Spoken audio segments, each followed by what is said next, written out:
Yummy. Yummy, yummy, yummy. Yummy, yummy, yummy.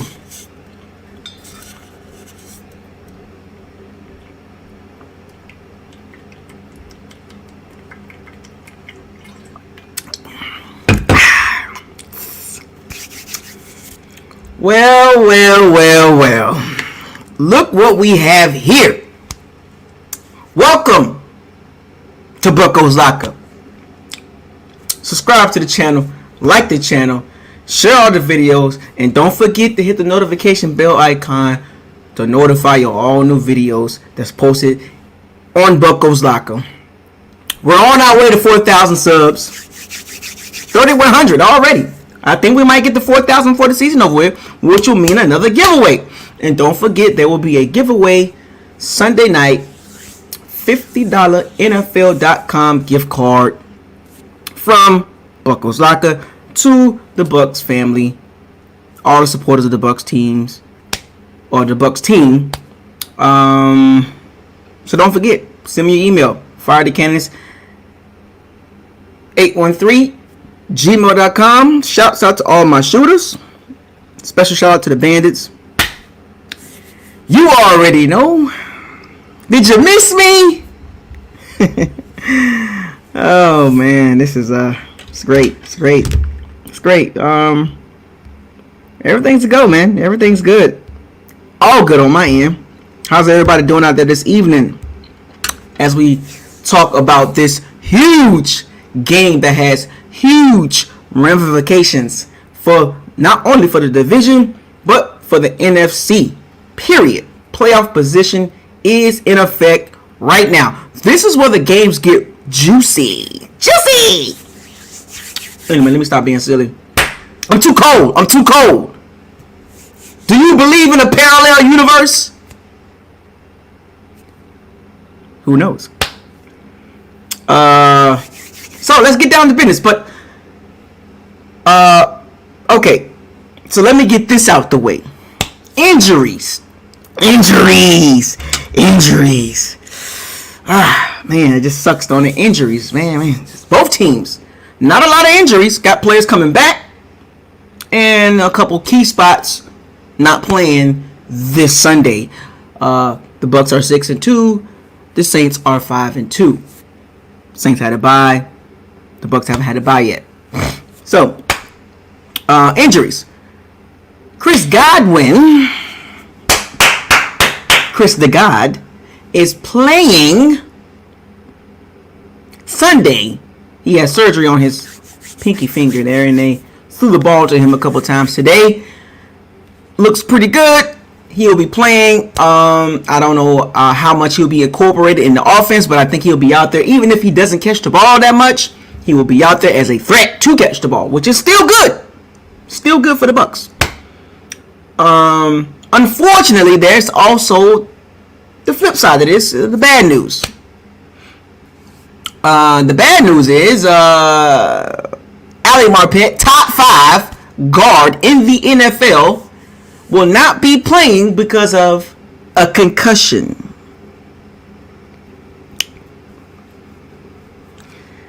Man, that sucks because he's been playing great. The line is playing pretty well. Yes, that's including number 76. We'll get to him in a little bit.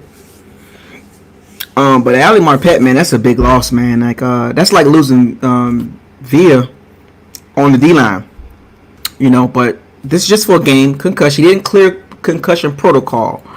And for those of you that's had a concussion before, I'm pretty sure you know how that feels. I haven't had a concussion before. So I don't know how it feels all the way. So I can't speak on something I can't speak on something that I don't know, or how it feels. But that's a big blow. And AJ Shipley, one of Bruce Arians' guys from Arizona, that Bruce Arians brought in for situations like this. You got Joe Haig as well, but he's a swing tackle. But he could probably play guard, maybe. But I don't think he could play left guard, because not only that you're playing left guard, you're playing next to number 76. And number 76 and AJ Shipley, I'm expecting Brady to be even more hurt. short, deep, short, deep, short, too deep, short, too deep, even more. Because that's a weird combination. Number 76 and AJ Shipley, one of Bruce Arians guys. One of the additions that he made to bolster the O-line depth. So we about to see how effective one of his guys that he brought on the team. That's right. I know. O-line depth is important. Team depth is important. You got to have depth. Depth is important. This is what separates the really, really good teams to the good teams. So we're about to see how much AJ Shipley holds up. And if you've seen him block, it ain't nothing to be screaming about. He played center before, so he has versatility between both guard positions and center. I saw him in Arizona. He's been around for a long time. I'm a little shaky about that position right there next to number 76. Just not overly confident in AJ Shipley. But if he plays a good game, I'll give him a shout out. But not right as of right now, for what I've seen on tape with AJ Shipley, Ali Marpet, AJ Shipley, not even on the screen, not even close. So that's gonna be something you guys need to take heed of. It'll be behooved of you to pay attention to that matchup inside with AJ Shipley versus the Saints D line. Now, on the flip side, the Bucs had a couple other injuries, people that was on the report, but that was just like they on their like illness with Jamel Dean and Scotty Miller with his hip. He always got hip issues this whole season. He's frail. He gained some weight. But on the Saints injury report, there was reports about Drew Brees having a shoulder injury, and of course, you knew how that was going to work. He's still playing. And here's a super chat already. Zach Jarvis. Shouts out to Zach Jarvis. Appreciate the super chat. Bless. How did Marpet get the concussion? To be honest with you, I really don't know. Like, it happened during the game. It happened during the game against the Giants. And I don't know what play it was or what time frame it was. Or I can't timestamp it in my head. I don't remember him coming off the field. Because don't you think when somebody gets a concussion, they will like kind of come off the field and get checked and don't come back in the game? I didn't see it, so I don't know when that happens. Zach, hey, I'm just as I don't know, but we'll get to that in a little bit. On the flip side, the Saints have, I wouldn't say a significant injury, but it was an important piece of their D-line depth, interior wise. Sheldon Rankins has a leg injury. Now, is he an important part of the Saints D line? He's a piece of, but he's not the vital piece. Their best pieces is on the outside, but they have versatility. They go like 8 deep. You know what I'm saying? 7 or 8 deep on the Saints D line. So losing Sheldon Rankins is a blow, but it's not as big as a blow in losing Ali Marpet. The Saints will be okay on the D-line without Sheldon Rankins. Besides, he's in the doghouse anyway.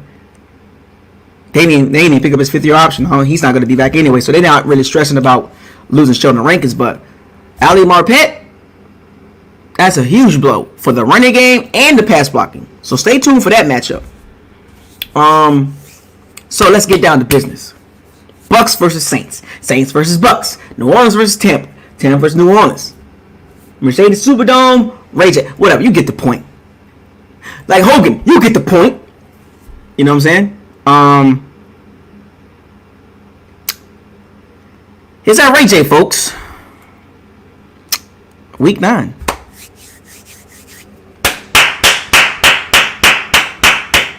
Jason Garrett clap. Yeah, I'm gonna be doing a lot of that on Sunday. Good job. Yeah, so you see the photo behind me. I know all the hoopla about the Brady and the Breeze matchup and the Bucs secondary against Kamara, Michael Thomas. Oh, speaking of the Saints are getting Michael Thomas, aka 0 to 5 yard route runner, and Emmanuel Sanders back as well, and Marquez Callaway, an underrated receiver. So the Saints are coming into the game almost at full strength. You could say kind of at full strength, so in a certain degree. And as much as we've been bashing the Saints and Drew Brees is washed, he's washed. They've been winning. Despite the injuries, without Michael Thomas and Emmanuel Sanders for 2 games, Michael Thomas for 3 or 4 games, and secondary issues and, just injuries. Drew Brees not, injury on his shoulder. Quietly, the Saints is 5-2. Now let that sink in. Now, they've been able to stay afloat with all of these injuries and problems in their secondary and their receiving core. But they 5-2. That's a sign of a good team. A playoff team. They can withstand injuries. And if you look at Drew Brees' numbers, his air yards and all that stuff, yes, his arm is what? He's averaging 6 yards per throw. The lowest in the NFL. But somehow, some way, they 5-2. Why?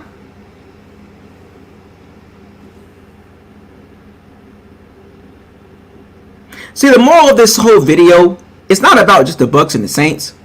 It's going to come down to these two. Who has the better game plan? Who can be more disciplined? Who can make in-game adjustments? Situational decisions. Not let your emotions cost you a victory. Cost you a victory. That's what it's gonna come down to. Despite all the matchups and all the glitz and glamour and the cameras and all that stuff is cool. But it comes down to these two guys. Who is the better coach? Both teams have been through a lot these first 8 weeks. Prior to this game, both teams had injuries. Both teams got fan bases that is expecting a lot from both teams. Both teams have internal wars going on right now. Bucs fans versus Patriots fans or Brady fans. Saints with Drew Brees being washed up and the Taysom Hill situation, the third string quarterback popping up in their chat rooms and their conversation topics. They talking about their secondary being trash. So both teams got a lot going on in the background, a lot of chitter chatter. But both teams been winning. Both of these teams are playoff teams. Both of these teams are playoff coaches. This is a playoff game. Period. I don't care what nobody say. Yeah, it's week 9, but it feels like a playoff game, don't it? The feel different, don't it? Lacrosse and football, the feel different. It's a bar.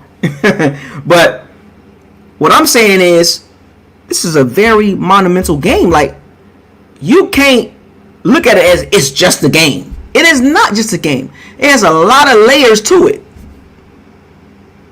The Saints are up a game in the division. The Bucs are down a game. The Bucs cannot go down 2-0 to the Saints. Because you can kind of say whoever wins this game pretty much win the division. Now, I'm going to get to the matchups and all that. I know what y'all want to talk about. The Bucs offense and Brady and Antonio Brown and Drew Brees and Michael Thomas. I'll get to that, but I'm talking about the bigger picture here.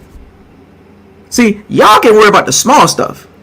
See, Buckles Locker is worried about the bigger picture. Bigger 9. Yeah. Nah, he get the 4-5. Simplified. Yeah. Bars. But I'm saying, you got to understand the bigger picture. These two. Todd Bowles, Dennis Allen, Joe Lombardi, Byron Leftwich. These are the guys that's going to be deciding the game. Now, the guys can play on the field, but you got to call the right plays. You got to get the defense in the right position. Now, as I start uncovering layers of the team in this matchup, these teams are a lot different than they were in week 1. The Saints beat us just based on we beating ourselves. That's how the Saints beat us. We beat ourselves the first game. And I called that game that the Saints was going to win. They were going to catch us early. Now, if you've been paying attention to my schedule prediction, we are right where we're at as far as record wise. I told y'all, I do this 6-2 after week 8. What's the Bucs record? 6-2 after week 8. We are a lot different. Week 9 versus week 1. This ain't the same Bucs. The offense has steady gotten better and better and better. They've made some adjustments with the route running. They turned the no risk it, no biscuit offense down. They turned that down. They turned that volume. That volume was 10. They turned that thing down to 3. No risk it, no biscuit. What? No way. They made some adjustments with the route running. They ran the ball. They're running the ball well. The passing is more efficient. It's more mid-range to short, or short to mid-range, and a couple deep balls in there. That's how you make adjustments. That's how you get better. That's the adjustments that Bruce Arians and Byron Leftwich made. Short, they went from deep, mid to short, mid to deep. See how they switched it up?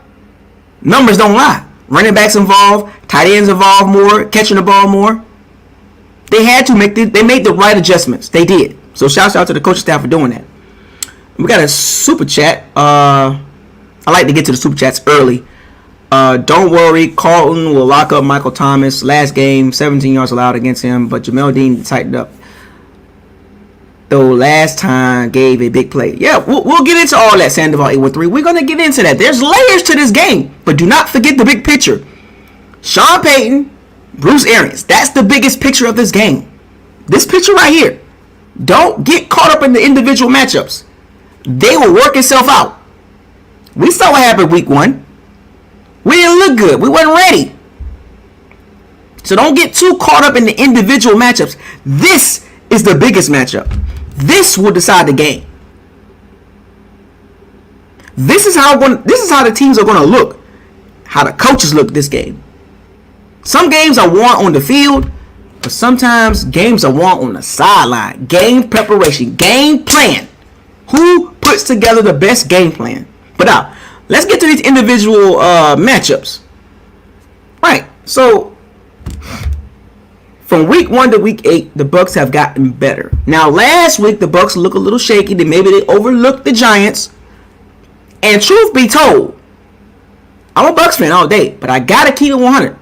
If the Giants had a better quarterback, that's an L for the Bucs.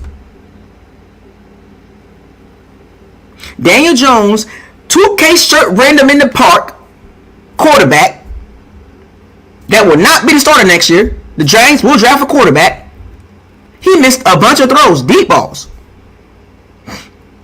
If that was a competent quarterback, that's an L for the Bucs. The Bucs are 5-3. I'm just keeping it real, folks. I know it stings a little bit. Lacrosse and football, the field different. I know it stings a little bit, but I'm a realist. I'm glad that a 2K shirt random quarterback was playing for the Giants Monday night. I'm glad we won that game that way we did, because it woke us up. Now, coming into this game, we didn't look well.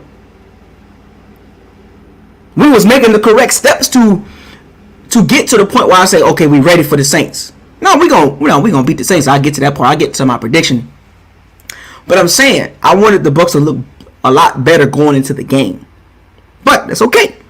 Let's get down to these individual player matchups, or situations and stuff like that you can see in this game. So we already know about the quarterback situation. Two GOATs, two of the top 10, top 15 quarterbacks of all time. We already know what they got going on. Touchdown situation, yard situation. Both been playing well. Two different styles of quarterback too. Drew Brees, he don't even throw the ball down the field that much. Tom Brady, he throwing the ball down the field. But both got passer ratings over 100. Very interesting, right? As bad as Drew Brees looked, they both got passer ratings over 100.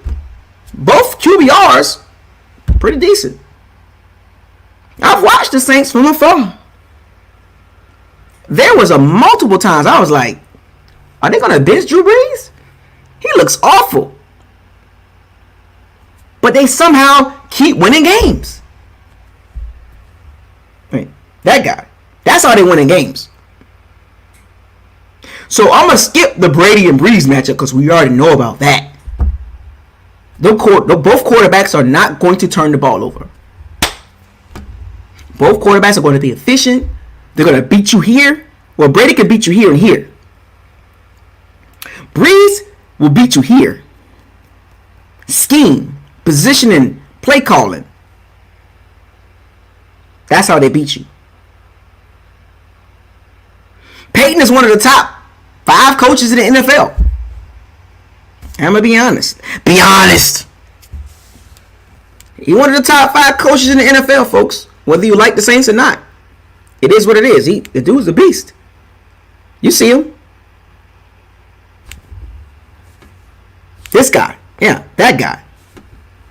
Dude can coach, man. So I'm not going to be too much worried about the quarterbacks. Maybe a little bit on the Saints side because Drew Brees, he struggles. Situations. As long as the Saints are ahead of the chains, they'll be okay for us offensively. But when you look at the Bucs defense, very aggressive, blitz heavy. Are they going to blitz Drew Brees? Or are they going to play the short game? Because it's hard to blitz Drew Brees when he Alvin Kamara, slant, Michael Thomas. You know what I'm saying? It's hard to blitz a quarterback throwing the ball quick. Less than 2.5 seconds. Good luck trying to sack Drew Brees, trying to blitz him doing that bring the house, no risk and no biscuit defense. It ain't gonna work because Drew Brees gonna get the ball out of his hands fast. So do the Bucs play short?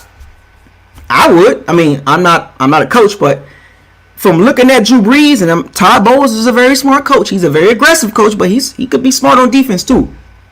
The Saints can't throw the ball deep. Stop playing 8 yards off the ball. Don't fall for double moves. Who are they going to beat you with down the field? All the Bucs got to do, all Todd Bowles got to do, 10 and in. If Drew Brees is going to beat the Bucs defense down the field, you get the flowers, man. But you're not finna beat us going 25 for 29, 275 yards, 2 touchdowns, no interceptions, and all your throws is less than 10 yards.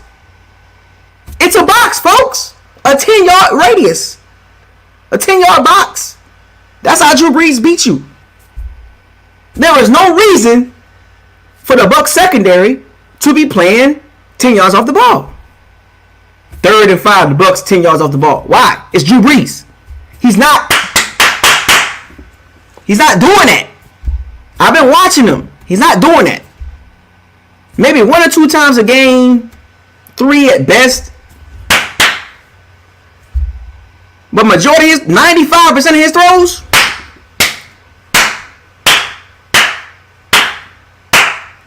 That's what he do. So the Bucs secondary can be very aggressive. They can. Covering.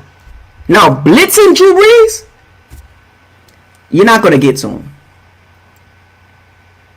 Sean Payton knows that Todd Bowles' defense is very aggressive. They know the numbers. The Bucs are one of the top 5 teams in the NFL in blitzing. You don't think Sean Payton got a game plan to get the ball out of Drew Brees' hands fast? The Bucs can fake, and they can act like they blitzing. You know, bring Levante and Devin White up there, and kind of like, you know, the Bears tricked Drew Brees in a couple situations like that. Drew Brees thought they was blitzing. As soon as he hiked the ball, he tried to dump it off to Alvin Kamara. Roquan Smith was on it. Danny Trevathan was on it. So they can play games with Drew Brees, but trying to blitz him, man, he get the ball out too quick. Both quarterbacks haven't been sacked a lot. Because both quarterbacks get the ball at their hand quick. Both quarterbacks don't hold the ball. Brady and Brees. Both of them have been sacked less than 10 times. Let that sink in, folks. So if you think that Todd Bowles is going to send the house at Drew Brees and sack him all the time, in my Morgan Freeman voice, good luck. Good luck. I've been watching the Saints, man. Drew Brees don't get sacked. See the matchup I'm giving y'all? Drew Brees versus Todd Bowles defense. I would worry about more coverage, 0 to 10, than trying to blitz Drew Brees. That's in my opinion.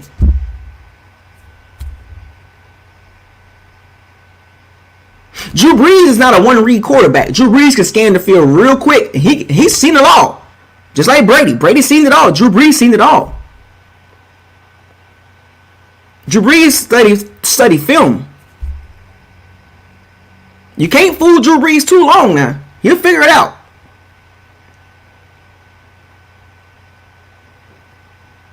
But if the Bucs want to put the clamps on Drew Brees in the Saints passing game, that weak passing game they got, even though they keep winning with that weak passing game, and Drew Brees keep putting up 270, 80 yards, throwing the ball 0 to 10 yards every throw, clamp down on the coverage, 0 to 10 yards.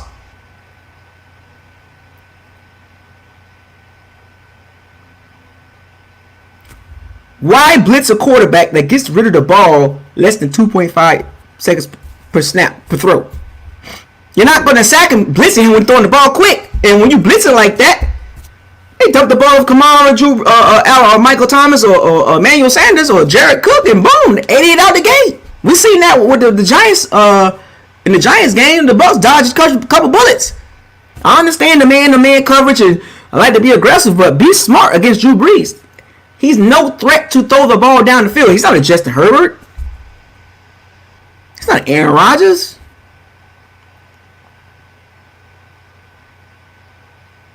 Not Russell Wilson. Patrick Mahomes. Come on now. You gotta give that man that much respect.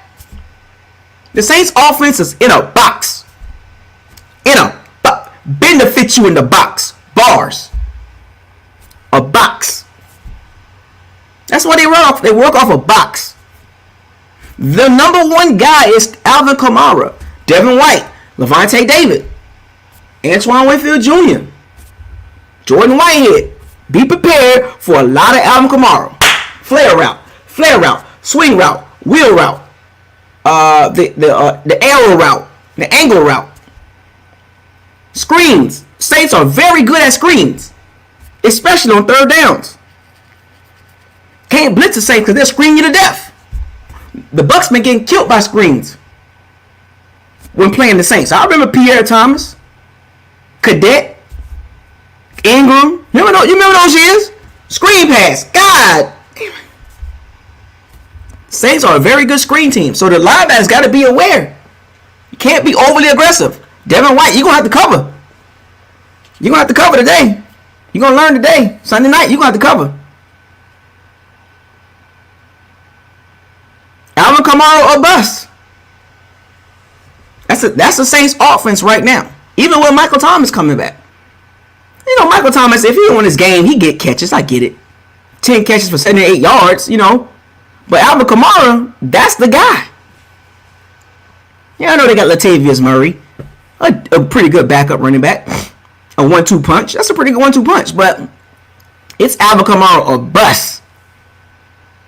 Alvin Kamara or bust. That's the Saints offense. And for some strange reason, the Bucs struggle covering this dude. And it's not like he's doing some crazy stuff. He runs the same routes.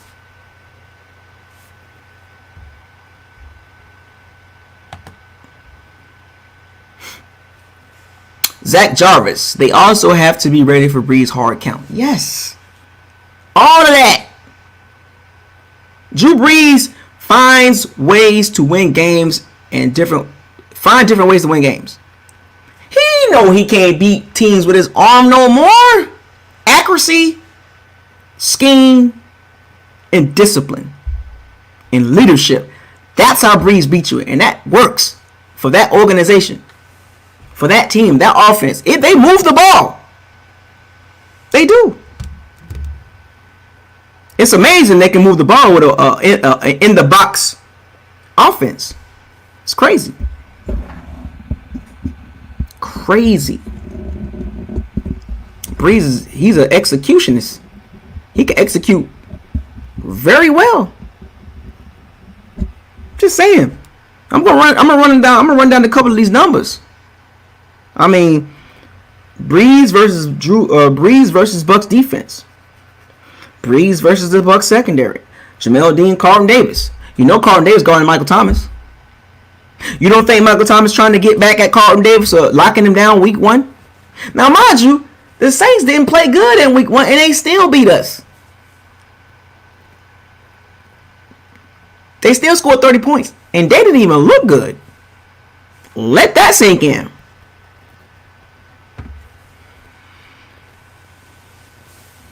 Crazy. They play like boo-boo when they still beat us. But we ain't the same team. Y'all see the tape. Y'all see the offense. So let me run down, and I'm going to get to the Bucs side of the coin in a little bit, but I want to run down a couple of Bucs defense versus the Saints offense, right? Saints running game is actually pretty good. Kamara, top 10 running back. I'm gonna break it down for y'all. Check this out. Scoring offense for the Saints, 7th at 29 points a game. Crazy, right? With Drew Brees at the helm, 7th in the NFL, 29 points a game. 7th. That's top 10, folks. For those of you that don't know numbers. With weak, new arm, washed up Drew Brees. Number 7th in scoring. Scoring up or total offense, number 10. Wait a minute. How are they number 10 with Drew Brees at quarterback?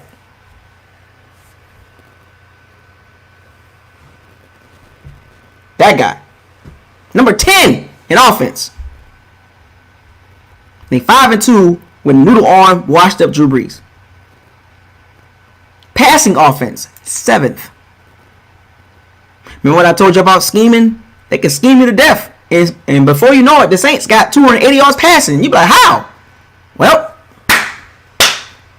first down.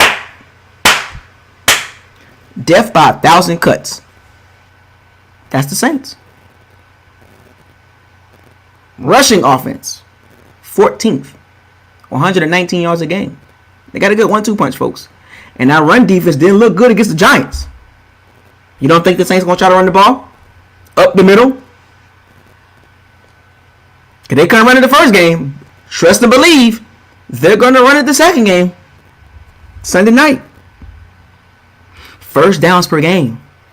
The money downs.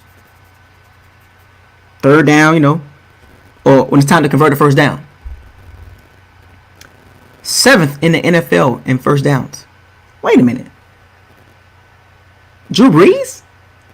7th? How? It's mind-boggling. When I actually broke this down, when I'm looking at these stats, I'm like, it don't look like it, but they moved the ball with precision. Third downs, money down. 5th in the NFL. 49% of the time they get a first down. So when the Saints get third down, pretty much they're going to get the first down 50% of the time. Why? Because they third downs don't be third and longs that much. They actually be ahead of the chains a lot. The Saints have a lot of 3rd and 5s, 3rd and 6s, 3rd and 4s. And they convert those things. They convert them. They do. They don't allow sacks. 3rd in the NFL in sacks per pass attempt allowed. You ain't sacking Drew Brees. That's what that means. Wait. We can't sack Drew Brees?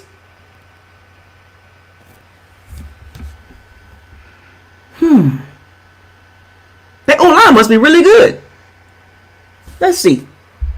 Teron Armstead, Ramczyk at the tackles. Which leads into another matchup. Saints tackles versus the Bucs pass rushers. JPP, Shaq Barrett. JPP is our sack leader. 6.5 sacks this season? After 8 weeks? Pretty good. Our second leading sack artist, Devin White, 5.5. Linebacker.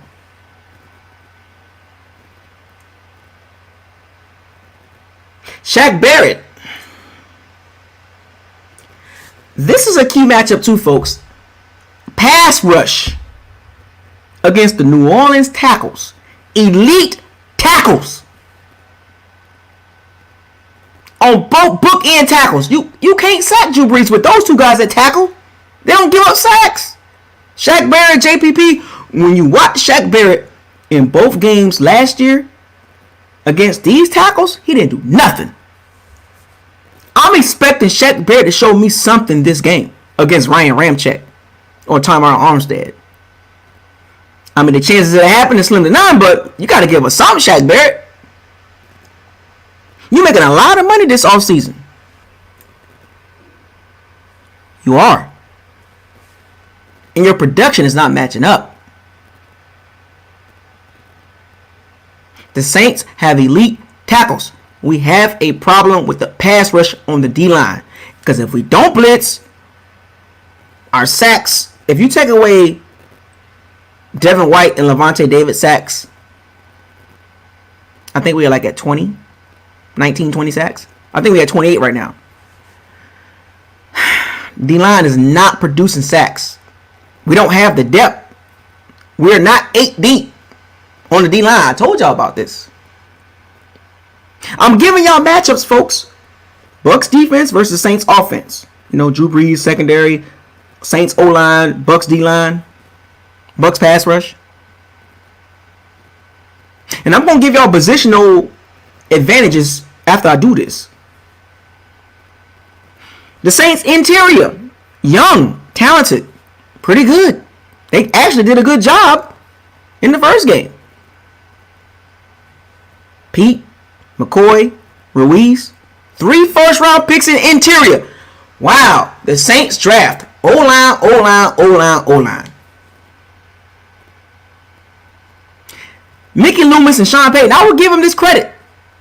I'll give them the flowers. They actually invest in the O-line. Ramczyk first round. Ruiz first round. McCoy first round. Pete first round. They got 4 first-rounders on the O-line. They actually were really good. The Saints have a top 5 O-line. The Bucs pass rush, outside of Devin White and Levante and Antoine Whitfield, if the Bucs D-line had to rush, just straight up rush to try to sack the quarterback, it's gonna be a long night.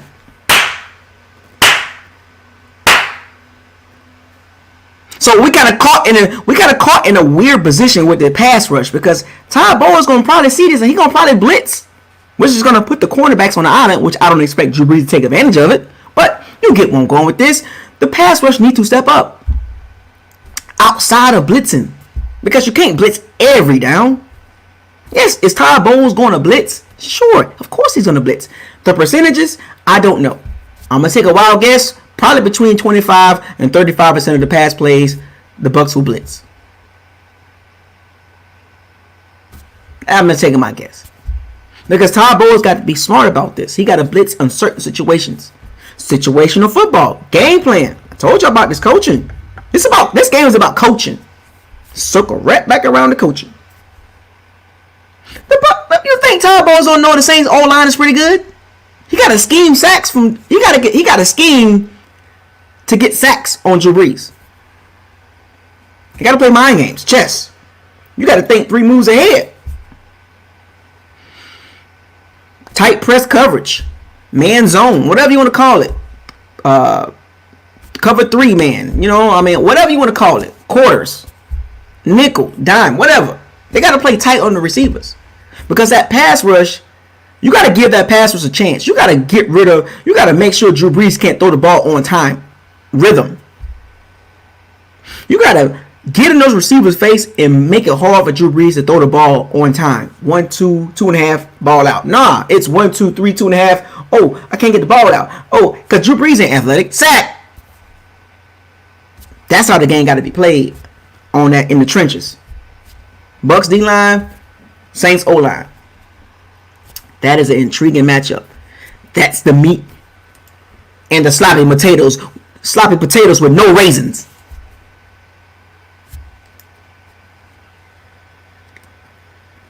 I'm telling you. That's the meat and potatoes.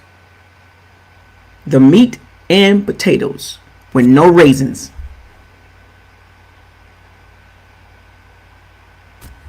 I know. I'm telling you, man. It's not a game, man. It's the trench is always important. It will always be important. Saints receivers versus the Bucs secondary. Where's the speed? Where's the Saints deep threat? Don't worry, I'll wait, Saints fans. Where's your deep threat? Marquez Callaway? Jared Cook? Hold on, let me see. Alvin Kamara. Yeah, alright. You ain't got no deep threat. Ain't no 10 again back there. Ain't no Devery Henderson back there. Catching the balls, deep balls. No Kenny Steals. I ain't got no deep threat. That's right. I said it. The Saints don't have a deep threat. And what? Deal with it.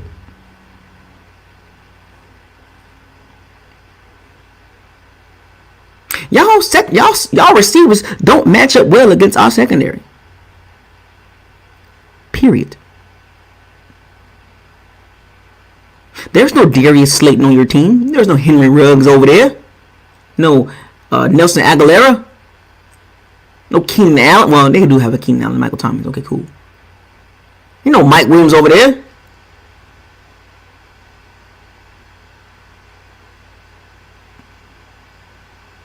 Just saying, man. Just look at the Saints receiving core.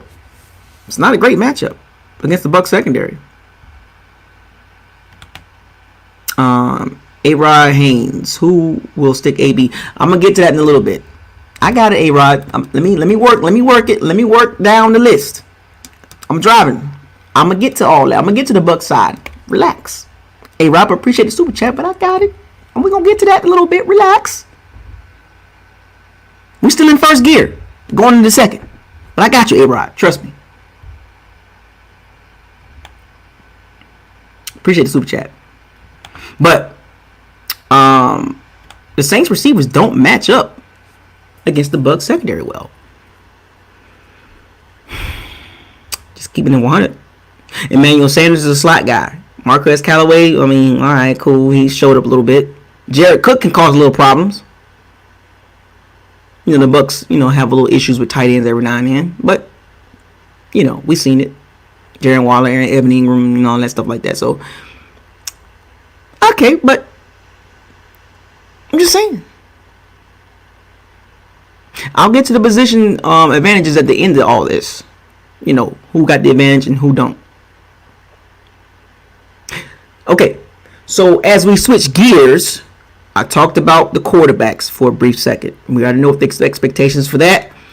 We talked about the Saints, O-line versus the Bucs D-line. We talked about the Saints passing offense, the receivers versus the Bucs secondary. We talked about the Saints running backs and the Bucs linebackers. Got to cover. As simple as it sounds, just by reading, and listening to what I'm saying, you would think like, oh man, the Bucs defense should shut the Saints down. Right? The Bucs defense should shut the Saints down. Top defense. Well, number 3, top 5 defense. Number 1 against the run. 14th against the pass. But I'll get to that in a second. Defensively for the Bucs. Give you a little rundown about the Bucs defense. It's been playing very well.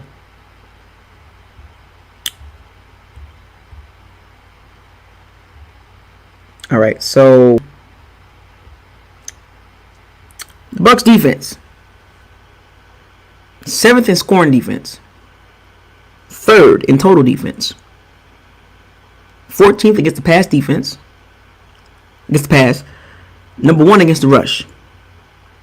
So then number 3 in the NFL in yards given up per game at 299 yards a game. So number 3, top 3 defense. Steelers is another one. That's a monster defense. Complete at all levels, but we'll see them in the Super Bowl or the Chiefs. That's neither here or there. I digress on that. First downs allowed per game, 18. Number 2, tied for second in NFL in first downs allowed per game. It's kind of weird, but third down percentage, 38%, 10th. Sacks per pass attempt, 5th. Now remember what I told you about the Saints O-line? They don't give up sacks. They're number 3. Well, the Bucs D-line or the Bucs defense, front 7, 4th in the NFL in sacking at 9% per pass attempt. Red zone TDs allowed, 13th. Turnover margin, 4th, plus 6. I know. Brady taking care of the ball. That's what happens when you take care of the ball. Top 6 turnover margin. And you create turnovers. The Bucs create turnovers. They do.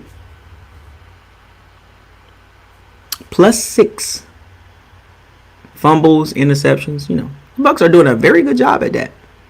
Carlton Davis, 4 interceptions. Tied for number 1 in the NFL. He's made the jump. Took him a couple years, but he made the jump. Playing with a lot of swag, too. For those of you that don't know what swag is, it's confidence. Bravado. He's playing with a lot of confidence. Sometimes players just need confidence. Confidence can help a player so much. We've seen it in so many different teams. Confidence, man. Right coaching staff, they stick with you and they get behind you. Well, Carlton Davis is a prime example. So now let's flip sides now. Let's talk about the Bucs offense versus the Saints defense. So the Bucs offense coming into this game. Who is Savage Noah? Does anybody know Savage Noah? I've been looking over there every now and then, and they saying he in the comment section wilding. Is Savage Mo? What is that? Is he a Saints fan or a Bucs fan? I don't know what he. I think he's a Bucs fan, right? I don't know. Savage fan, you want to come on and holler at Bucco's Locker, man? You want to come on here and have a chat with me or something? I mean, I'll give you the link. I'll send you a private message and send you the link, and you more than welcome to come on here and speak your piece, man. I want to hear what you got to say. What's the problem? Bucco's Locker is always welcoming people in the locker room to talk. You're more than welcome to come on the live stream, split screen, and I can hear your problems that you have with the Bucs, man. Like, oh, you're a Saints fan, so would you like to come on here and get busy and get live and yell at me and try to make me look bad and to make your point? Or we can come on and have a healthy conversation. It's up to you. Let me know. Do you want to come on, man? I mean, I'm more than happy to listen to what you got to say. I'm not going to argue with you, but I'll listen to you. Because the sugar honey iced tea talk don't work with me. But I'll listen. So let me know what you want to do, Savage Noah. You want to come on here as a Saints fan and be respectful? Respect. Or you can just sit in the chat room and plead your case and keep going back and forth with the Bucs fans, and you can actually come on here and talk to Bucco's Locker and get live with me, and I'll listen. I'm not going to argue with you. I'm not going to cuss at you. I'm not going to shame you or none of that. We're just going to talk. And if you're going to keep talking, I'll just listen. So what you want to do? Because I know the bandits, they want to see you on here. Because you've been running your mouth in the chat room. So let me know what you want to do, and I'll send you a private message with the link, so we can get this set up, and you can tell everybody on cam how you feel. So, and you don't have to show yourself on the video chat. You can keep your screen black if you want to. You don't have to share your cam. You can just keep your screen black and just talk. Anyway, don't let me scare you off, Savage Noah. I'm actually a cool guy. I'm a very cool guy. You can come. I'll let you come on here and do your thing. I'm a cool guy. Even despite the fact that some of the Bucs fans don't like me. Some don't like Bucco's Locker. That's cool. Anyway, so the Bucs offense coming into this game. I haven't seen Savage Noah say anything. Scoring offense, 4th in the NFL. 30 points per game. Total offense, 14th. Interesting. I thought they'd be a top 10 offense.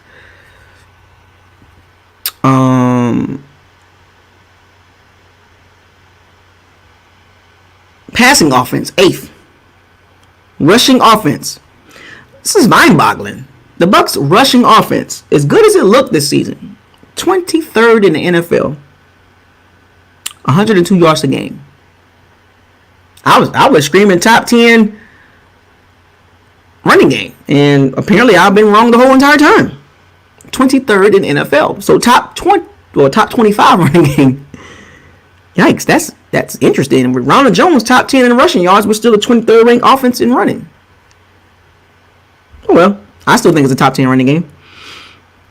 First downs per game, 15th.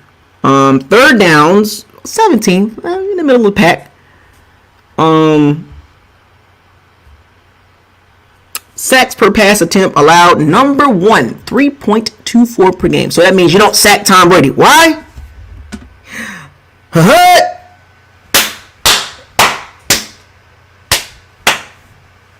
Simple, efficient offense. Getting the ball out your hand means the ball is going short. Time to throw, time of release, I bet you Brady is under 2.6, which means the balls are coming out quick. The long developing plays, the no risk it, no biscuit. No, I told y'all.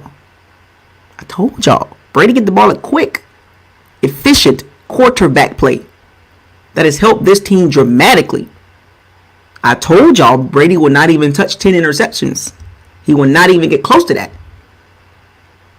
And I was reaching when I said 10 to 12. But it looked like he's probably going to throw maybe 1 or 2 more. So the interceptions from last year to this year dramatically helped this team. And also other parts of the team have improved or been upgraded, has helped as well. But the interceptions dramatically helped this team. Big time. Red zone, 3rd in the NFL, 77%. It's pretty good. Scoring. They're scoring the ball in the red zone. When they get to the red zone, the Bucs are scoring. So, as you can see, the Bucs offense and the Saints offense are very similar in numbers. Both have top 10 offenses, but different ways of becoming a top 10 offense. Very different. Hey, Savage Noah, you went ghost on me, man. I guess you back, didn't you? I'm strapped in. I clap you in the coma. Madness. I can snap at any moment. Bars. So, all right. So the Bucs offense against the Saints defense. Now let's run down. Now look at the Bucs offense. So we've got AB. AB will be on the field according to what Bruce Arians said. 10 to 35 plays, depending on how it goes. I'm gonna say if AB can play 30, he might play more than 35 plays. I want to keep it real because you know me and Bruce Arians' relationship is weird because Bruce Arians be talking, but I can't believe everything what Bruce Arians says. He said 10 to 35. If anybody want to keep track of the Antonio Brown watch, if anybody want to be on Antonio Brown watch, the snap count, feel free. He said 10 to 35. Oh, using timeout? Oh my, okay. Savage Noah, what is wrong with you, man? You all right, man? Is it the presidential race getting to you or something, man? You mad at me or you mad at some of the people in the chat room? I mean, come on, man. I mean, like, do you want to come on here and talk your sugar honey iced tea? Be respectful. I'll let you in. But anyway, but both offenses are pretty good. But the Bucs offense has been more efficient, better looking than the Saints offense.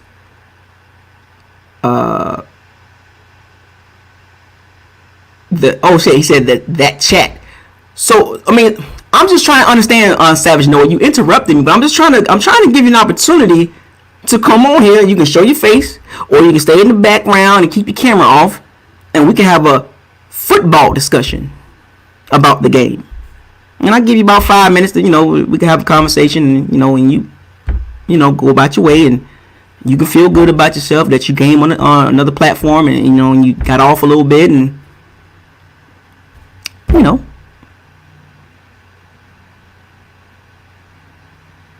right. I get you frustrated with the chat, but I'm saying, so you ain't frustrated with me.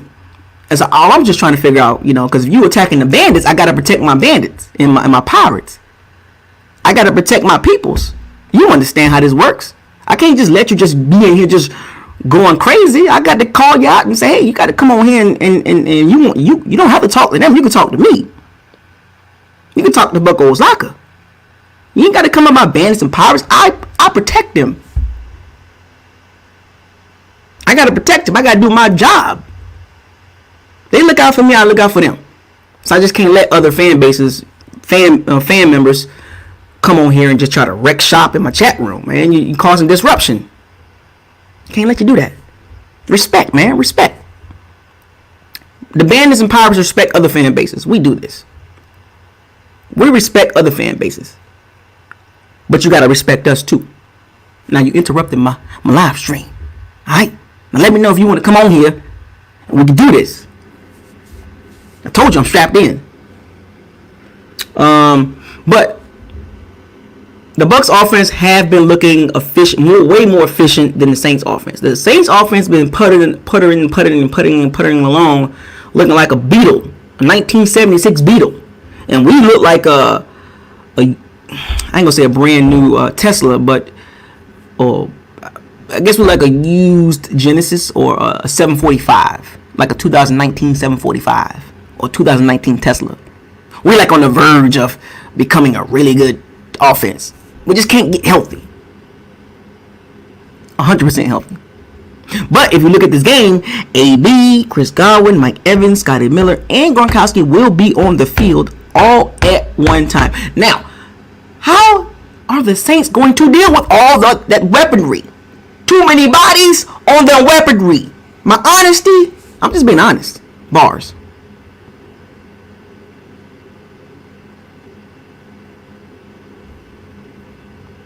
That's a lot of weapons. And if you look at the Saints secondary, that's their weak link.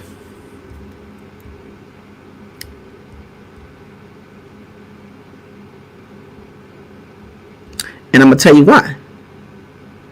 Why? The Saints defense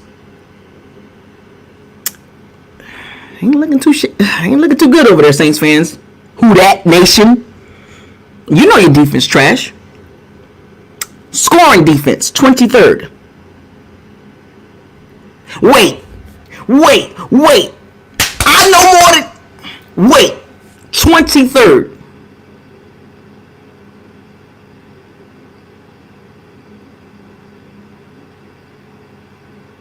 In the NFL. JC, black on the Jew, it gets biblical. It's going to get biblical. It's going to get nasty for the Saints secondary. JC, black on the Jew, it gets biblical.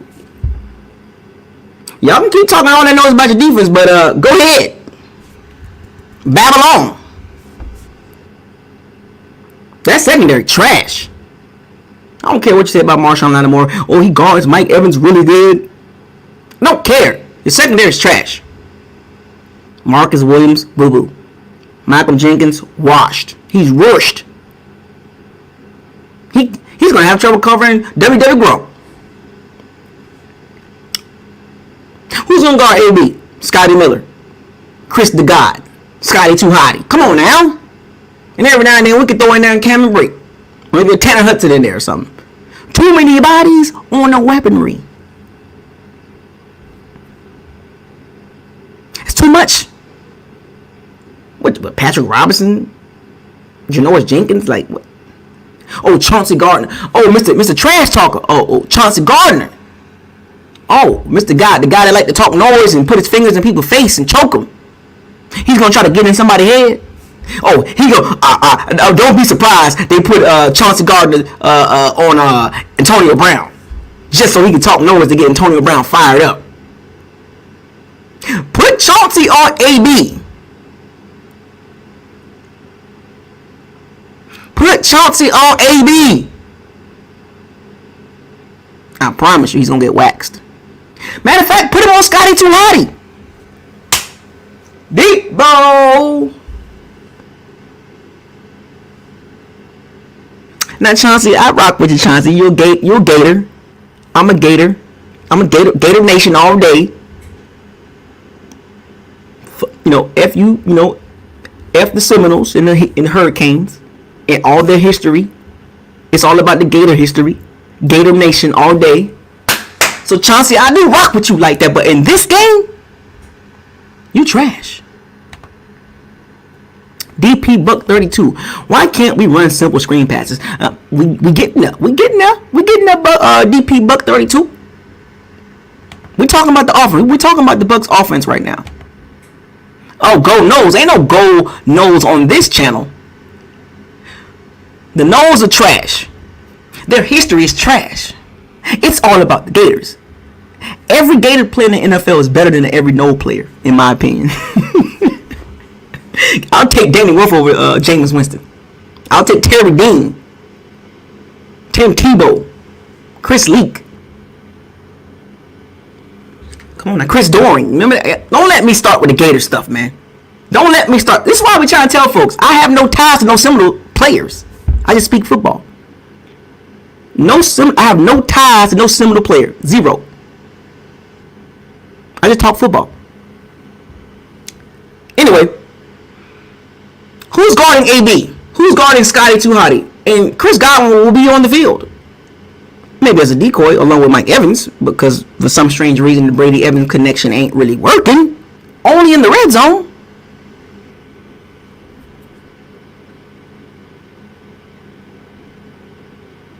Scotty Miller is our number one receiver, and we got AB, Chris the God, and Mike the Truth Evans on the team. The media spoke on this. I thought it was funny. I don't know if they were taking shots or whatever, but there was a couple of media heads. There was like, Tom Brady has a thing for short, Caucasian receivers. Well, he kind of do. I mean, the history shows Edelman and Wes Welker. I mean, it's not even being Caucasian. He just has a thing for short receivers. I wouldn't even put a color on it. He just likes short receivers. He's comfortable throwing to short receivers. Quick shift. Remember I told y'all this? Quick, shifty receivers is what Brady likes. Receivers that can come out the break pretty fast. That's not Mike Evans' game. And there's no shot at Mike Evans. Hopefully the connection works this game between the 20s. Now in the red zone, we know what Mike Evans is in the red zone. But looks like Gronkowski, WW Gronk, has become the red zone guy. So wait a minute. Wait. As good as Mike Evans is, Brady is he's very smart on who he throws the ball to. Is Mike Evans doubled every play? No. So stop with the double narrative. Oh, Mike Evans is always doubled. Nah. Let me give y'all a little something on. Let me give y'all a little history lesson on with Mike Evans. Now remember, this is no shot at Mike Evans. I have his jersey. One of my favorite receivers in the NFL. When the third string quarterback was here last year, from 2015 to 2019, and maybe Brady probably looked this up. Did you know, Bucs fans? Did you know the third string quarterback of the New Orleans Saints and Mike Evans led the entire NFL when he throws the ball to Evans? 40 interceptions.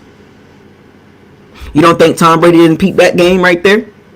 You don't think that played a role in why Mike Evans ain't really getting a lot of balls thrown his way? Now repeat, folks.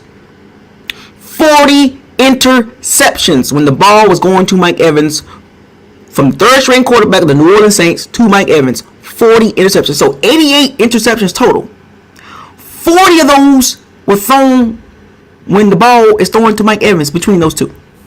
That's crazy. Let that sink in, folks. So you don't think Tom Brady, smart as he is, paid attention to that? You don't think his team looked that up? Like, hey, Tom, when the ball goes to Mike Evans, and a lot of interceptions happen.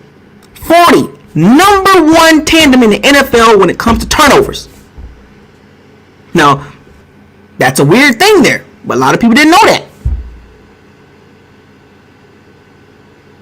So if people were probably concerned about why the ball is not being forced to Mike Evans, well, when you throw the ball to Mike Evans, turnovers happen. Forcing the ball to Mike Evans.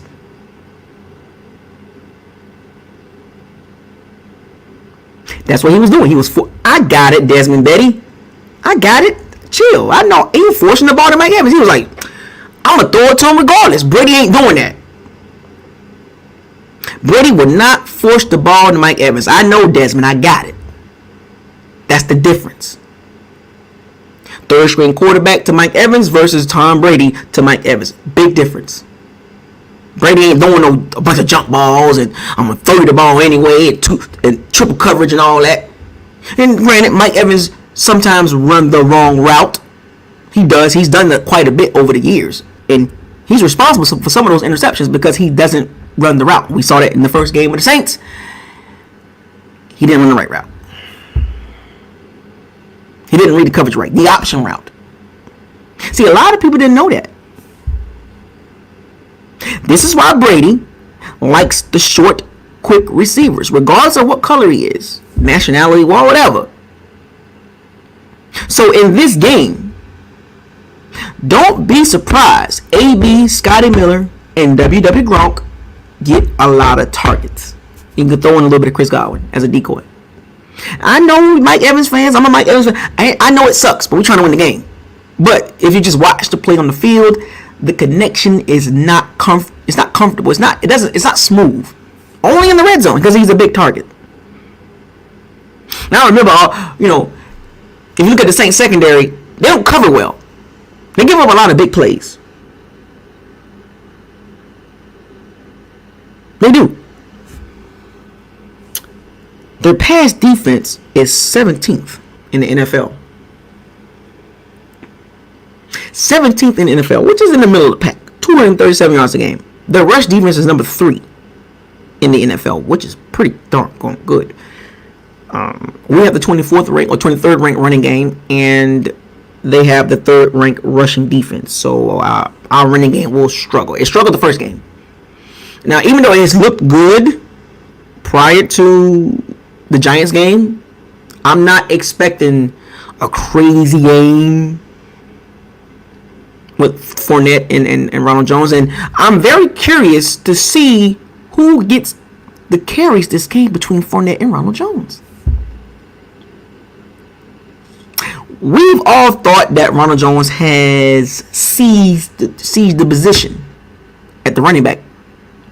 But Bruce Arians likes to run with the hot hand. Despite Ronald Jones having a good season up until this point, coming to this game, Ronald Jones and Fournette is like 50-50 on who getting the touches. There is no 75-25 Ronald Jones. We're talking about the running game, folks. Stay tuned keep an eye on that. Who is getting the touches for this particular game? We might need more tough yards, which means Fournette will be getting the carries. He's a tougher, bigger, stronger runner. There's no shot to Ronald Jones. Now, if Ronald Jones actually shows out, whoever's the hot hand will get the ball. We already know that. But we just thought Ronald Jones he just seized the position. Now, that fumble last week didn't help him at all. Because when he fumbled, it was pretty much a wrap for him the game. Because he only had 7 carries for like 23 yards, 29 yards. See, when you fumble the ball or you drop a ball, Bruce Arians is always shaky with Ronald Jones anyway. That's why he brought Fournette here. His guy. See, I keep saying that. His guy. So Ronald Jones better straighten up this game. He better show something this game. And hopefully the running game, I prefer, if you look at the season, Ronald Jones should be the one getting the carries. He deserves it. He's put the work in. Up until this point, he put the work in. And it will be a shame all of a sudden Fournette just get all the carries. Really? We're just going to do Rojo like that? He put the hard work in for the first 8 weeks, and then Fournette comes back and has an okay game against the Giants, and all of a sudden he get all the carries? Come on, man. Go with what's been working. Establish the running game. At least try. The Saints' run defense is number 3 in the NFL. It's no slouch, folks. They're stout against the run. They're stout, just like the Bucs. The Saints and the Bucs are very stout, very big against the running game. They play run defense very well because they are stout. The Saints are deeper on the D-line than the Bucs D-line. They're deeper. They are both big D-lines. So the Bucs, Arians and Leftwich trying to establish a game plan to run the ball. It's almost like you have to try to run the ball. You just can't say, Brady, win the game. Throw the ball 45 times a game. You just got to try to establish a running game. You got to try. 15, 17 carries between the two running backs. Because I got a feeling that's going to probably be the max. About 15 to 17 carries between both running backs. I believe that they're going to throw the ball a whole lot more this game than the running game. I think the percentage is going to be 75 pass, 25% run. I just got a feeling. I got a hunch. Just a hunch. I think we'll get the Saints. We'll be able to do more damage in the passing game because the Saints secondary sucks. Janoris Jenkins, you got a pick 6 against Tom Terrific, but guess what? That was that stupid out route, that speed out, and he called it. The positioning, the splits of the receivers, he knew the out route was coming. Do you think they're gonna run that out route again against you, Janoris Jenkins? You aggressive running back, aggressive cornerback, double move. You know the double move does mess up quarterbacks like you. Because the Saints got a good run defense. It's going to be very tough to run the ball against their defense.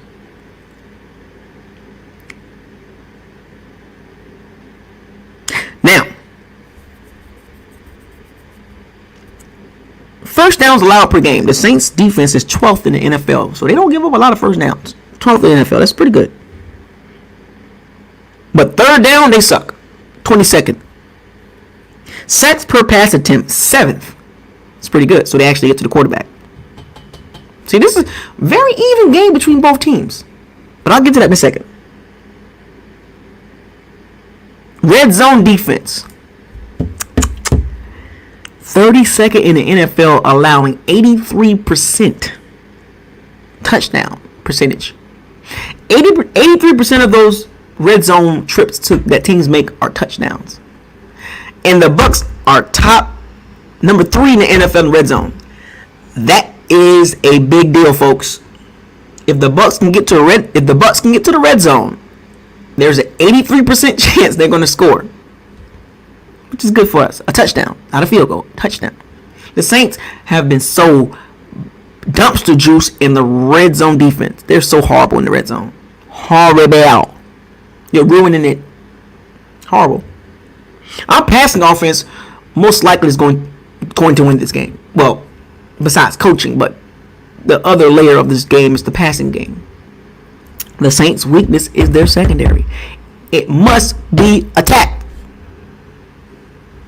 Must be attacked.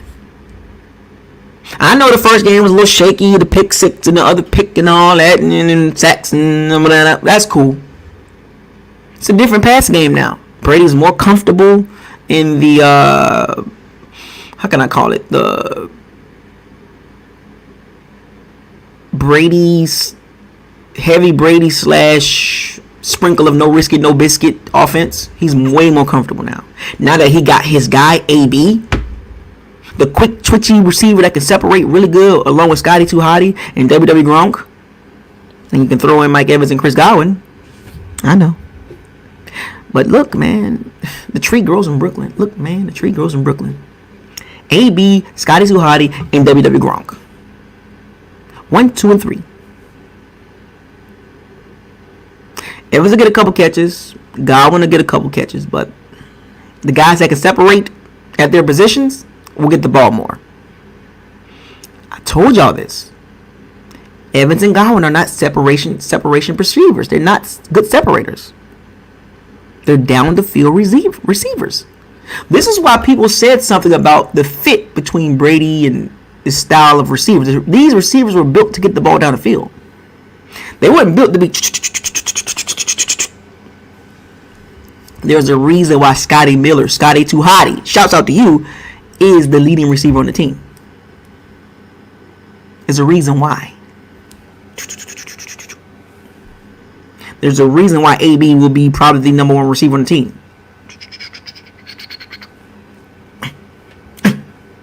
First down.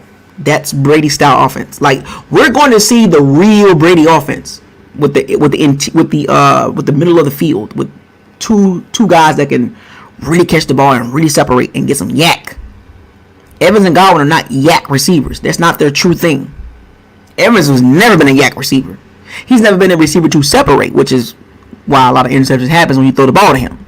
It's the 50-50 ball when you throw the ball to Evans because he doesn't get a lot of separation or a lot of yak. Don't let some of them Bucs fans fool you about, Evans do get yak, and he does separate. No, he don't. He was like 74th in the NFL in yak.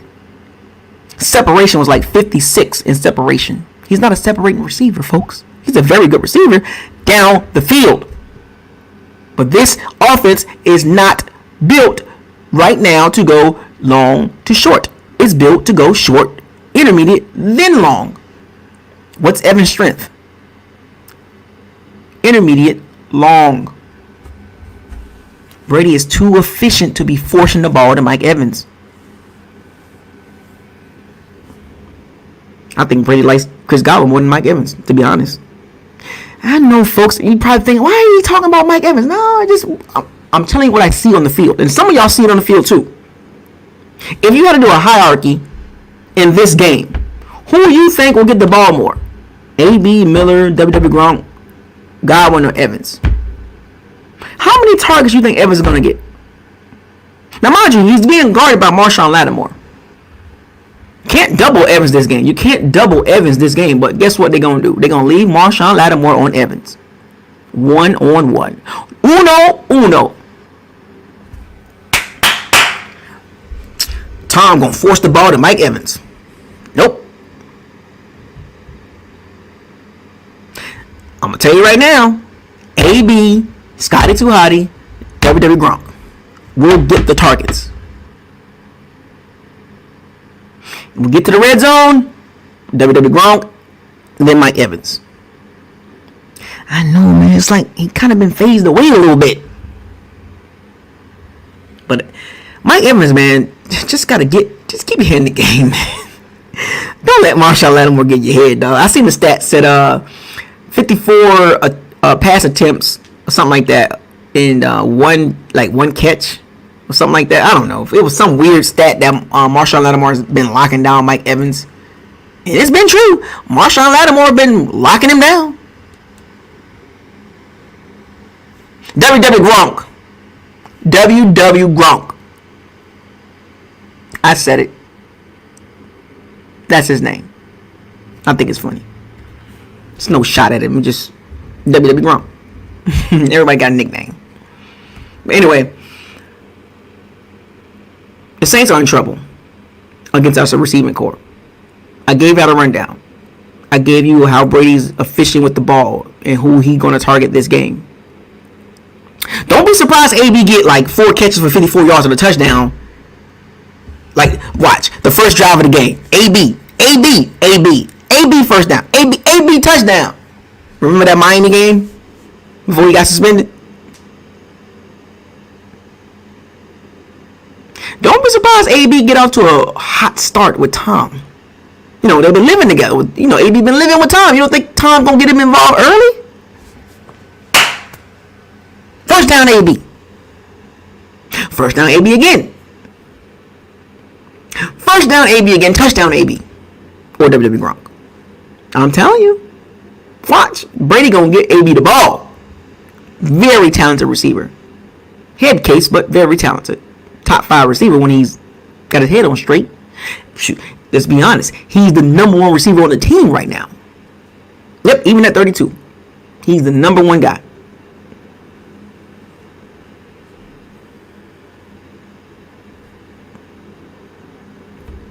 Watch. Pay attention, folks. I've been watching this game watching this season very closely for the first 8 weeks. Scotty Too Hotty, WW Gronk. Now you're gonna add AB. Now, let's talk about a really, really important matchup. The Bucs O-line versus the Saints D-line. You know everybody's favorite player on the Bucs team, number 76 versus Trey Hendrickson, Cam Jordan.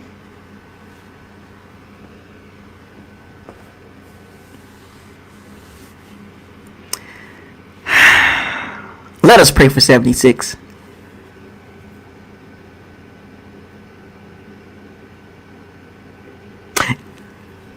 Amen. Number 76. Look here, man. Trey Hendrickson ate you up. I hope you got a redeem game in you, because this is a good game for you to get your name back on Bucco's Locker. This is a very good game for you to get your name back on Bucco's Locker, number 76. We all been rooting for you to block better. You have, against weaker competition. It's just when you play better pass rushers, you just struggle for some strange reason. Brady got sacked and hit a couple times the first game because of you. So this is a good game for you to get your name back, because you play good game. You don't allow no sacks, no pressures, no strip fumbles, or no rushed interceptions. You get your name back. Is that a deal?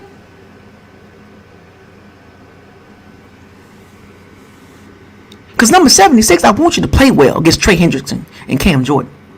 Stop being fooled against the Saints D-line. AJ Shipley, get it together. You're getting thrown into the fire. You in number 76. Y'all better block. Because coming into this game, that's the weak link on the O-line. The left side. Brady's blind side. You don't think the Saints are going to attack that? AJ and number 76 got no chemistry together. Number 76 and Ali Marpet had chemistry. Ali Marpet was able to protect number 76 sometimes, getting beat in the inside. Now you got AJ Shipley, a guy that not really gonna wow you on tape. The Saints and Dennis Allen will attack that. That spot right there is the weak link. Now, Ryan Jansen got to get control of himself. The Saints are a very emotional, trash-talking defense. Alex Kappa, you've been doing a good job.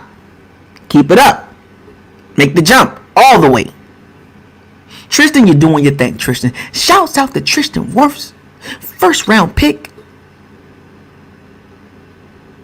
The first O-lineman pick in the first round for the Bucs in a long time.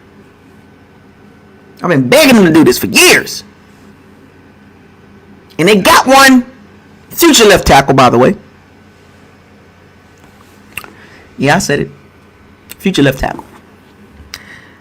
But the Saints D-line is tough against the Bucs O-line. It's going to be a tough matchup. It's going to be a long day. If Brady can get some time, touchdown. AB. Scotty Too Hotty. WW Gronk. And sometimes Mike Evans. You just got to give Brady some time. Now, we already know Brady going to look short to long. He always going to do that. If he got a little more time, he'll look long. But if he feel like Brady has a good feel of the pass rush, moves pretty good with the pass. He kind of got a feel of his time clock, his clock ticking. You know, if the play call is for a deep shot, trust me, after 2.2 seconds, if he think that the pass rush is going to get to him, check down. Ain't no sacking Brady.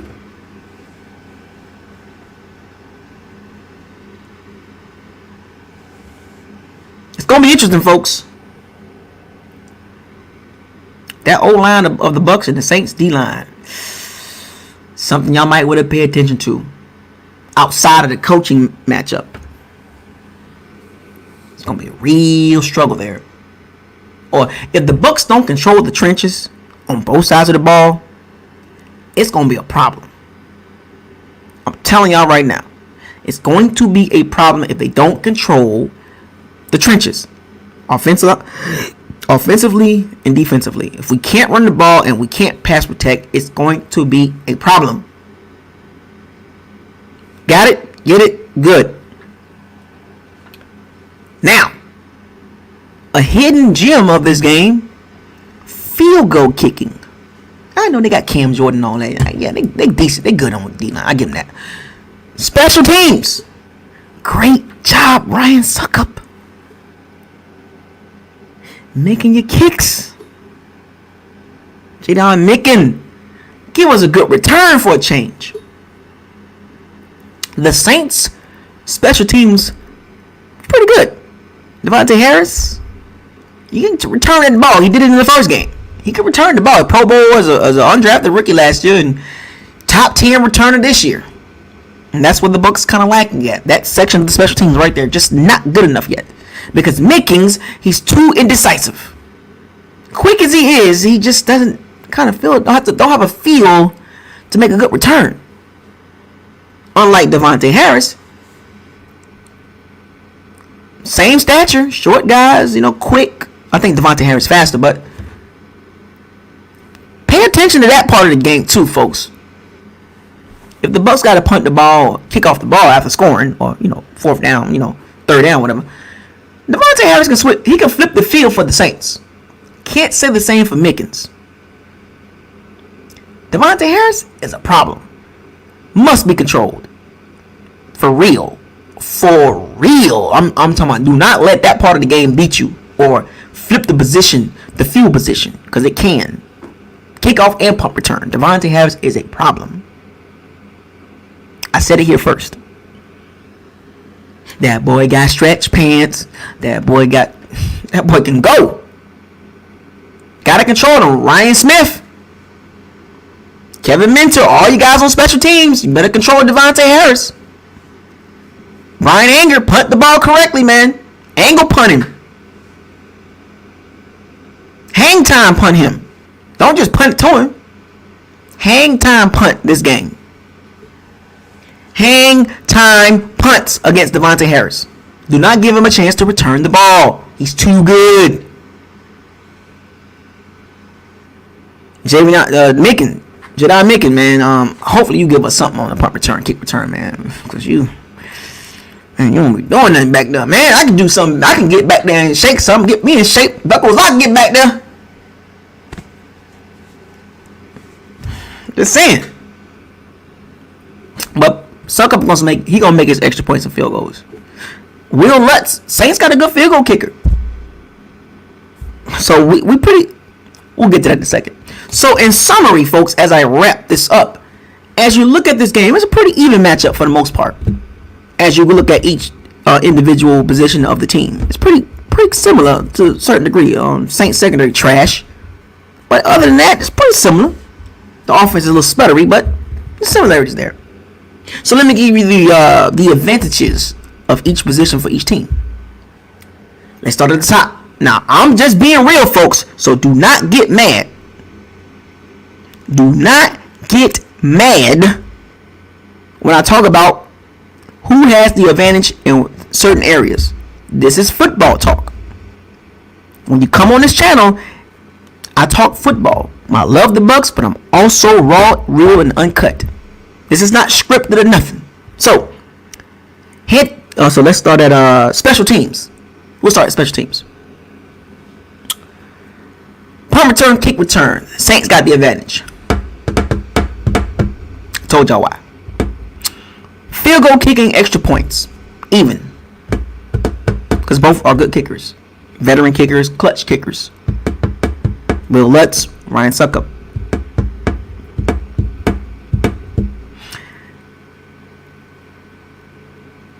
Secondary. Bucs secondary has the advantage over the Saints secondary. Check for the Bucs. The Bucs secondary is playing a lot better than the Saints secondary. Across the board.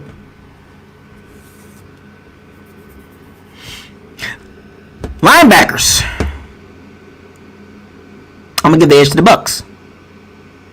I know they got Demario Davis. They got a couple other linebackers over there, but the Bucs linebackers are better as a group. Well, of course, Devin White and Levante David pretty much just makes the Saints linebacking core look pedestrian. Yeah, they got Demario Davis, but that's not enough. But the Bucs got the edge at linebacker. So that's secondary linebackers. The Bucs got the advantage. Even on special teams, well, even on field goal kickings, extra points, Saints got the advantage on returns. Defensive line. I'm going to have to get the edge to the Saints. Yes, I'm going to have to get the edge to the Saints because of the pass rush. It's better. I know, Bucs fans. I know. I'm just keeping it real with you. The Saints have the advantage on the D-line.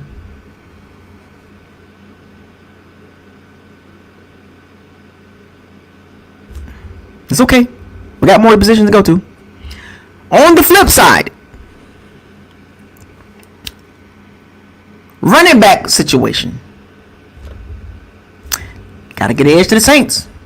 Despite Robert Jones looking really good, but he ain't no Kamara. They have a better 1-2 punch than the Bucs. Kamara and Murray versus Rojo and Leonard Fournette. Just being honest. Just keep it real, folks. Saints got the edge on the running game. Receivers. Do we have to really give a check mark? Do we have to really explain that? The Bucs got the advantage on the receiving side of the ball game. Clear check mark. The Bucs receiving core is leaps and bounds better than the Saints. Facts.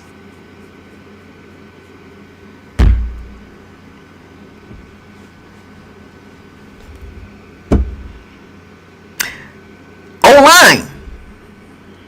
And I'm keeping it real with y'all. The Saints have the advantage because of the overall, well, specifically because of the tackle play. Now, there's no shot at Tristan Wirfs. Tristan's going to be a very good left tackle. But Ramczyk and Armstead is the reason why the Saints have the advantage on the O-line. They have better tackles. 2 Pro Bowlers at tackle. I know, Bucs fans. I know. 76 and Tristan versus Ramczyk and Armstead. Come on. And then Marpet is hurt. So the Saints got the advantage on that one. Check for the Saints. 2 more positions, folks. Or 2 more areas. The 2 big ones. Quarterback. Y'all know who got the advantage at quarterback. Tom Terrific. Tom Terrific has the advantage clearly over washed up Drew Brees. Yeah, I said it.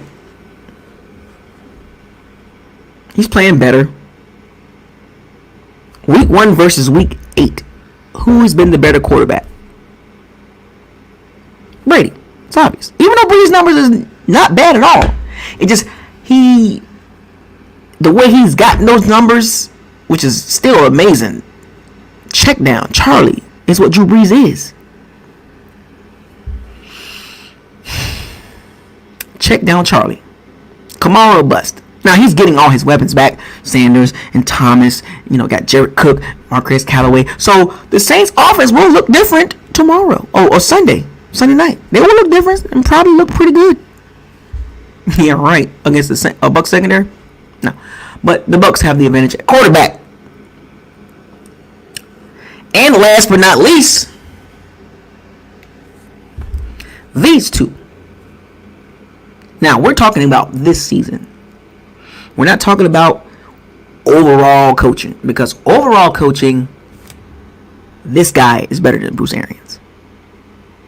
I'm just keeping it real, folks. This is football. This is what my eye test telling me in continuity, longevity. He's a better coach. From 2006 up until now, who would you rather? Let's be. Come on, man. Bruce Arians was a coordinator. A couple years at Arizona. Peyton been at New Orleans for 14 years now. Super Bowl, a lot of winning seasons. But for this season, The coaching. Who has the advantage on coaching?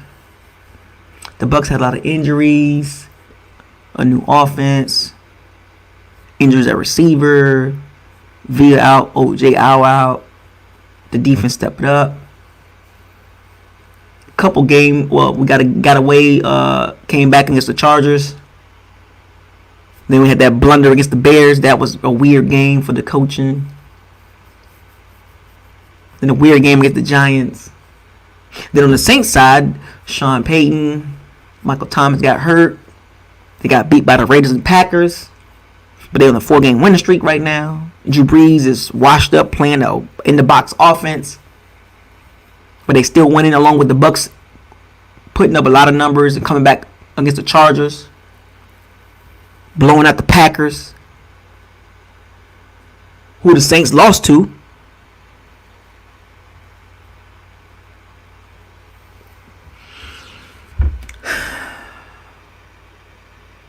It's even. It's an even matchup. At the coaching position, it's even. Because both teams have gotten to the point where, even though it was different paths, both teams are still good. Yeah, I talk nose towards the Saints. I call it secondary trash. But as a team, continuity, the Saints are 5-2. We can't just not forget that. Continuity is important, folks. They were able to sustain. They're on a 4-game winning streak, folks. They've had a lot of injuries. Receiving core just been, what the hell? And they still 5-2. And then the Bucs, Godwin, Evans been hurt, Leonard Fournette been hurt, they got hurt, OJ Howard got hurt, and the Bucs are 6-2. So they've been doing something right. Yeah, the Chargers and the Giants game, they got away with it. But they blew out the Packers. They blew out the Raiders. Okay games against the Panthers and the Broncos. But they lost to the Bears. And they lost against the Saints, first game of the season. So I'm going to say the coaching is even. Down the middle. This season. I'm not talking about as a whole. Because as a whole, I'll take Sean Payton. He has had a better career at head coach than Bruce Arians. More winning seasons. More productive. More continuity. But for this season, it's even. It's even, folks. So there you have it. The breakdown of who has the advantages, the individual matchups. I even talked about numbers, hidden gems of the game. This game is huge. This is a playoff game, folks. This is for the division. This is for the division, folks. Some of you have downplayed the game. Oh, well, that's not the biggest game of the season. It's the Chiefs. No, it's not. This game is actually bigger than the Chiefs. Remember, folks, you have to win your division first. We can lose to the Chiefs and still meet them in the Super Bowl. Be logical, folks. Losing to the Chiefs don't end our season. Losing to the Saints don't end our season either. But it makes it difficult to overtake them. Because they'll be 2 up in the division. So we both finish 12-4. Even if we beat the Chiefs. And we both finish 13-3. Guess who's going to win the division? The Saints. Because they beat us twice. So we cannot allow this.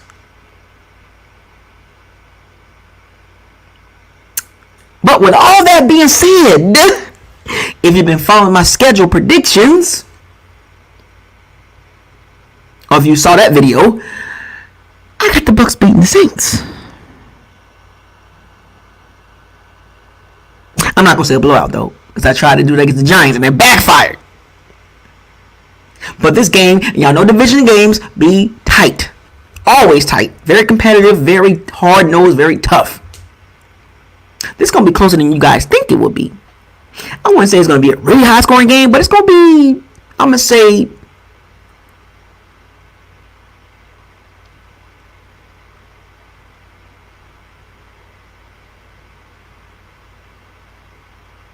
27-24 Bucs win.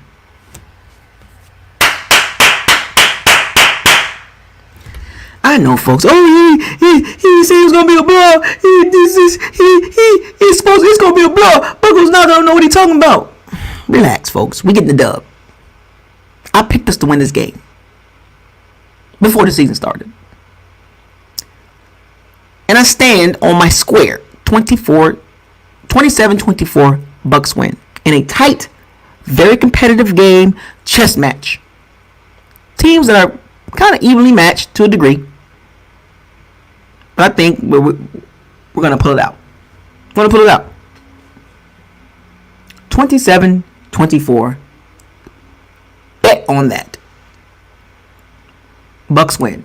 And then we go to 7-2. The Saints go 5-3. I mean, we are 1.5 game up. Because we gotta have a bye too. We gotta bye week 13. But you get what I'm saying. We'll be 1.5 games up on the Saints. Now the Saints still got to play the Panthers and Falcons twice, but hey, we split with the Saints. We good.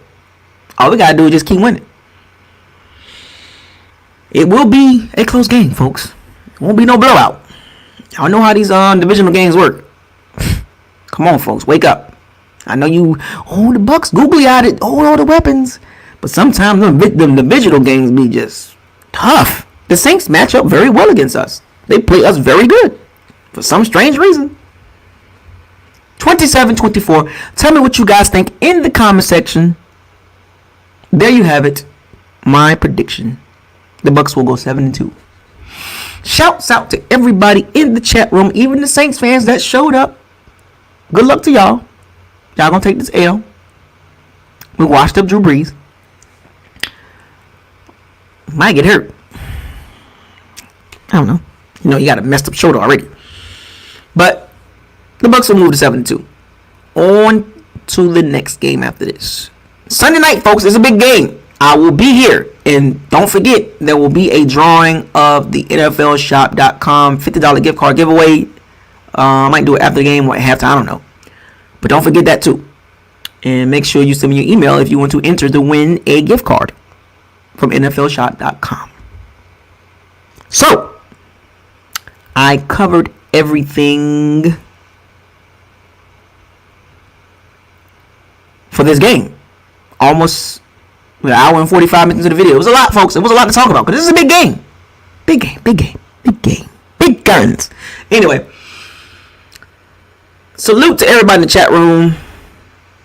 My Pirates, my Bandits. Keep doing your thing. I see the chat. The chat was live tonight. A little arguing going on. It's hate week.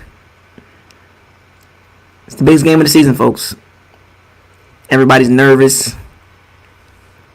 About to boo-boo bricks out your stomach. I know my stomach hurt too. I'm about to boo-boo. With that being said,